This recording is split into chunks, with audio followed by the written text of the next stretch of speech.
Oi, turma, tudo bem? Espero que vocês estejam bem. Espero que tenham gostado da experiência de ciências de ontem. Turma, respondendo algumas questões de ontem que vocês perguntaram, Malu, tudo bem, não tem problema. A questão C você pode é, escrever aí para mim no papel e pode me mandar uma foto, não tem problema, tá?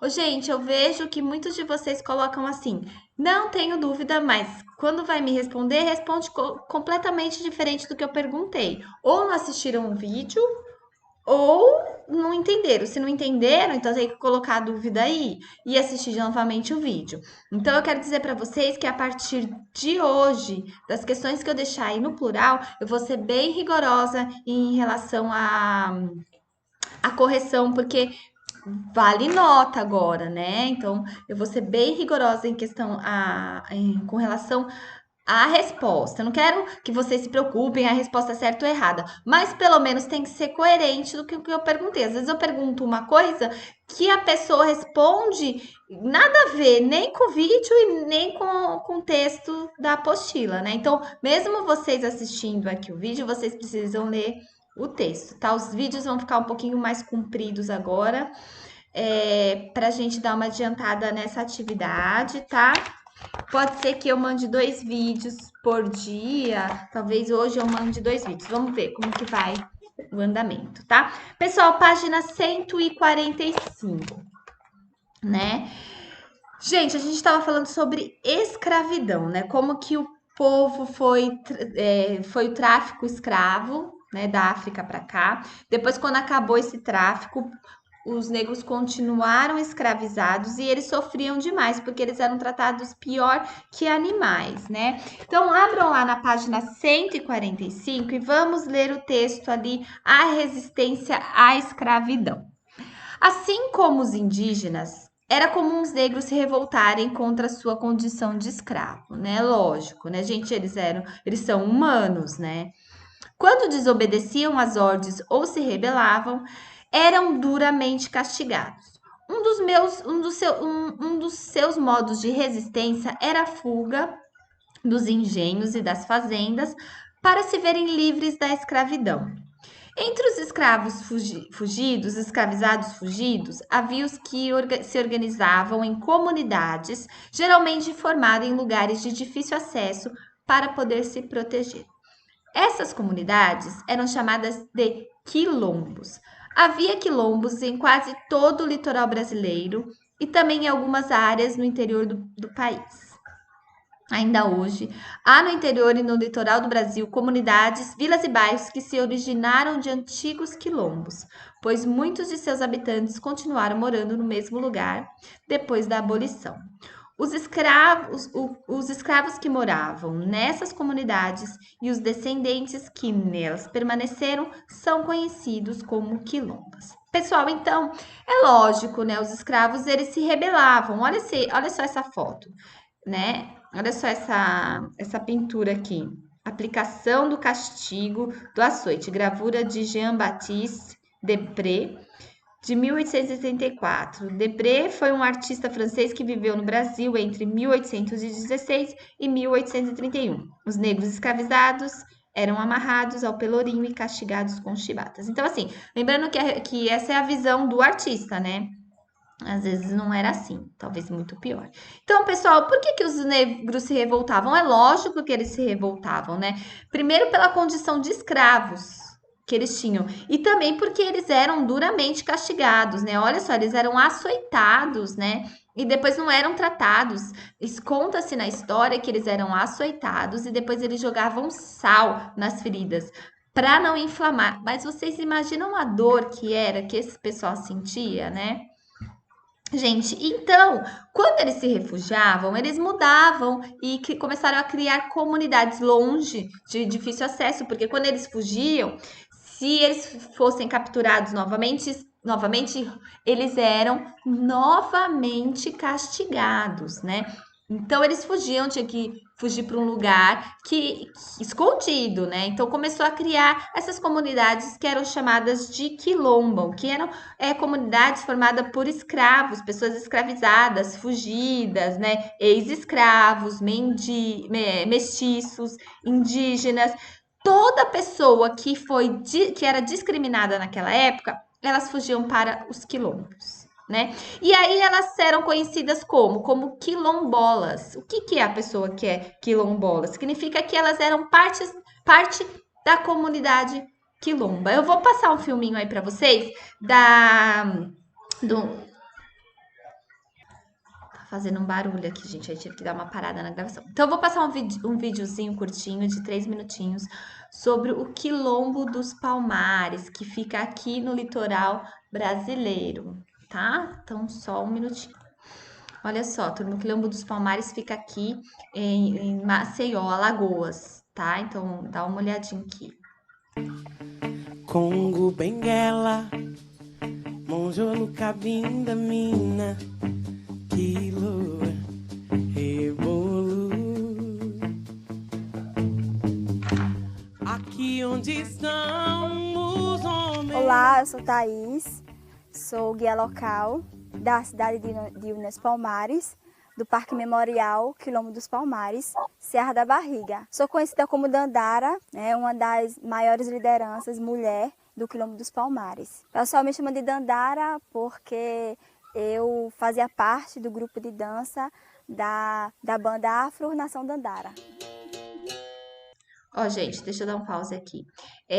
Muito das comunidades, né, as comunidades quilombo, elas mantêm as culturas e as tradições do povo da época, né? Então, a Dandara, ela participava do grupo de dança afrodescendente, né?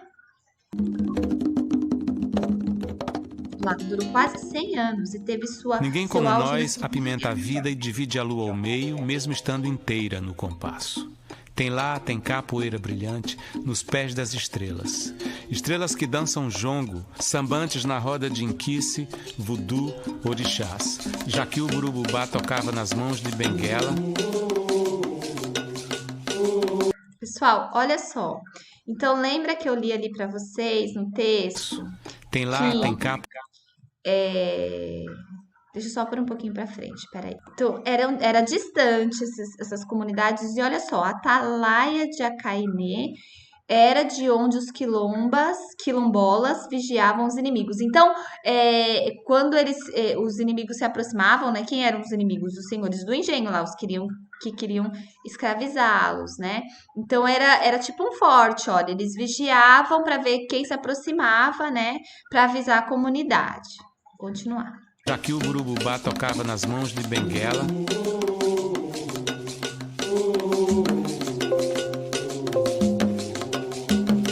Palmares! Já somos uma nação e eu, Gangazumba, sou o seu rei. Portugueses e holandeses tentaram nos destruir durante muitos anos, mas sempre em vão. Lutamos e crescemos. Plantamos milho, cana, feijão, mandioca. Com as nossas ervas, curamos todos os males.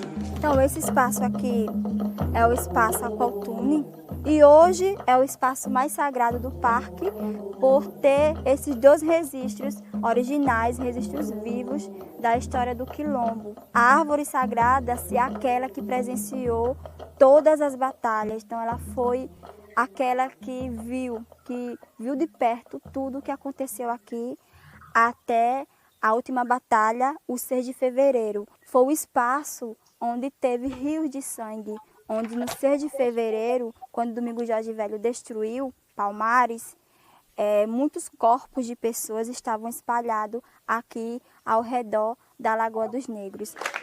Os clamores dos negros de Palmares, os clamores do povo de Zumbi. Os clamores dos negros de Palmares, os clamores do povo de Zumbi. Coração da terra, coração do céu, coração da gente, coração deste afrocontinente. Pessoal, olha só, vou voltar um pouquinho para vocês verem. Coração da gente. Zumbi, herói nacional, inscrito no livro de tombo, ou seja, patrimônio nacional, no dia 20 de novembro de 1996. Então, o Zumbi, ele foi eleito o herói nacional aqui, aqui, né, do Brasil. Isso foi no dia 20 de novembro de 1996. Ele foi inscrito no livro de tombo, ou seja, foi inscrito no livro de patrimônio nacional. Coração deste afrocontinente, batucando no peito do Brasil, batucando no peito do Brasil. Oh, oh, oh, oh, oh. É isso aí, turma. Então, vocês, né? Assim a gente conseguiu ter uma visão de como que era. Eu vou voltar na apostila, lá na página 146. Voltei, gente. Então, vamos continuar a ler o texto da página 146. Muitos quilombos se formaram em áreas isoladas, afastadas de cidades e vilas, pois os negros não queriam ser encontrados pelos senhores de terras. Mesmo após a abolição, muitas comunidades continuaram sem estradas de acesso. Isso facilitou a preservação de hábitos e costumes de seus antepassados, assim como a gente viu o quilombo lá em Maceió, né? A maioria pratica até hoje a agricultura ou a pesca artesanal. Alguns quilombos, porém, não eram isolados. Isso facilitou o comércio e a comunicação e a integração com outras comunidades. Por falta de documentação que comprove a propriedade da terra, algumas comunidades quilombas são ameaçadas por pessoas que querem expulsá-las das áreas em que estão estabelecidas. Além disso, muitas dessas comunidades ainda não possuem eletricidade, água encanada ou rede de esgotos. Muitas associações lutam hoje no Brasil para dar aos quilombos o certificado de propriedade da terra onde eles moram. Pessoal, então, como a gente leu aqui, muitas comunidades não têm a propriedade da terra, mas a Constituição de 1988 reconhece as comunidades remanescentes de quilombo e prevê que sejam concedidos os títulos de propriedade dessa terra, gente. Olha só, vamos dar uma olhadinha nesse mapa aqui.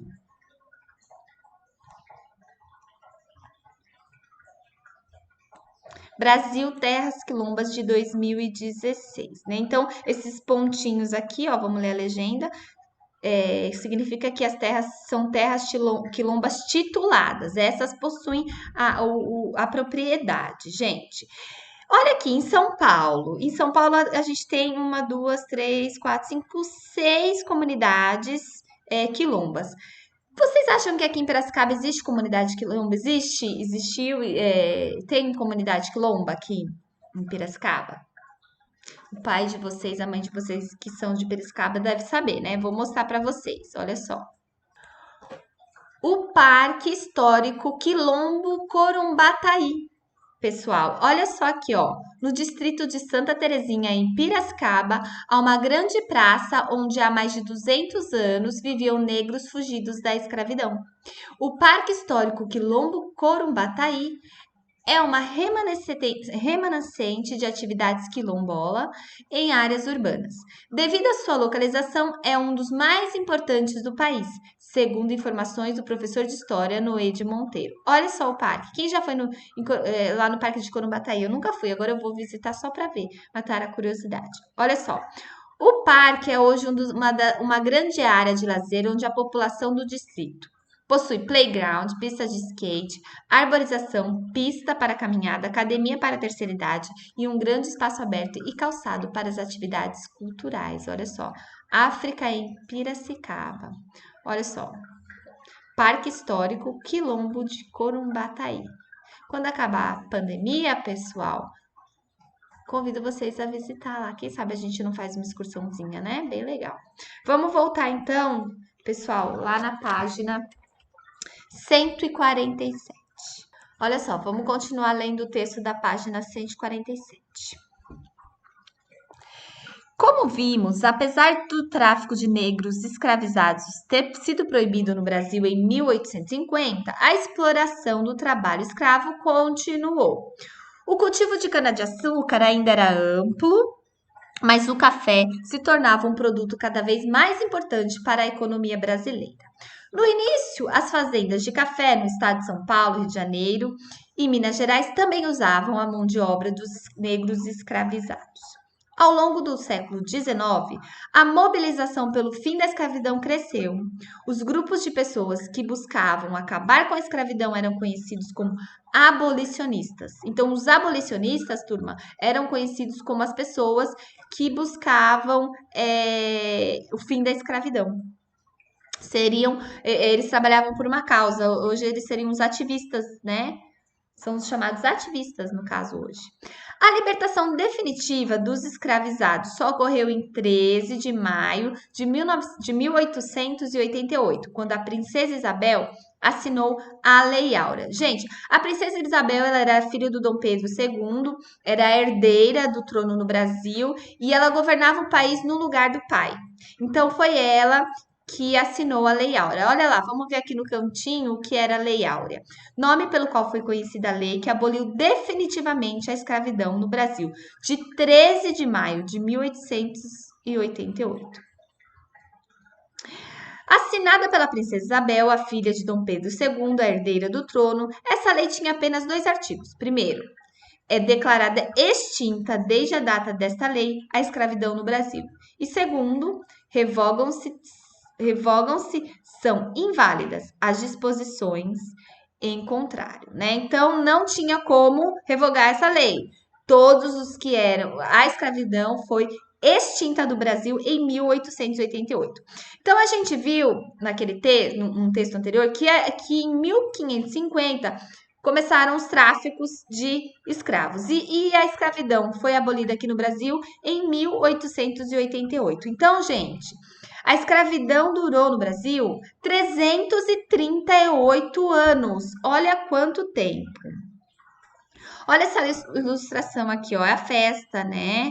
Tá escrito aqui do lado. Ex-escravos comemoram a libertação de Ângelo Agostinho, publicada na revista Ilustrada 1888. Então, ele ilustrou a comemoração dos escravos, né? E a Lei Áurea, gente. Então, o que foi a Lei Áurea mesmo? Foi a lei que aboliu definitivamente a escravidão no país. Certo, turma? Então, é isso. Então, eu vou deixar este vídeo e as atividades aí para vocês realizarem, tá bom? E talvez eu ainda mande outro vídeo de história amanhã para a gente dar uma caminhada, porque vocês já vão receber a apostila 3, né? Então, para a gente dar uma caminhada aí com a matéria de história, eu acho que eu vou mandar mais um vidinho de história amanhã para vocês. Então, ou a semana que vem, eu acho que eu vou fazer um novo cronograma aí para vocês, né? O que vocês acham? Me coloca aí nas dúvidas, porque senão a gente vai ter muita coisa, né? Tem bastante conteúdo de história aqui, bem interessante. Eu gosto de história. Então é isso, turma. Amanhã é vídeo de geografia. Certo? Nossa, essa semana, ó, voou, não? Beijo.